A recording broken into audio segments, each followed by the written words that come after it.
તો ખેડૂત મિત્રો, તમારો કોઈ પણ પાક હોય, કપાસ હોય, મગફળી હોય, સોયાબીન હોય, તુવેર હોય, એરંડા હોય કે રોકડીઓ, કોઈ પણ પાક હોય, એકવાર તમે નસીબ લ્યો અને 40 ml પર પંપે નાખી અને એમ કહેવાય કે વીઘે 3 થી 4 પંપ કરીને સરસળાટી મારો, નરવાય, વિકાસ, ફાલ, ફૂલ બધા ક્ષેત્રમાં કામ કરશે. હું તો કે નસીબ.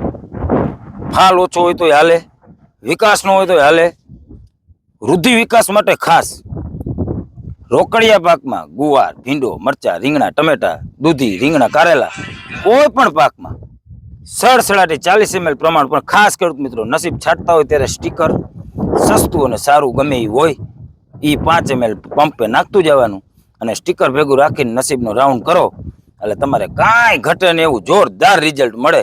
તો જ હા, ખાસ ખેડૂત મિત્રો, નસીબ છાંટતા હોય ત્યારે બોટલને ખાલી જરાક આમ હલાવશો ને એટલે તમારું નસીબ એને કાયદેસર પંપમાં છાંટી દેવાનું. હલાવી, બોટલ હલાવી અને વાપરો. જો ખેડૂત મિત્રો, પોપટાની લોહી આપણે એમ નામ નથી કહેતા નસીબ છાંટો. આ નસીબનું પરિણામ જોવો તમે. આ જોવો, આ ભૂયા, આ નવી એની બેઠકો, આ જોવો. આ હે નસીબનું, કૃષિવંતા કંપનીનું કમાલ.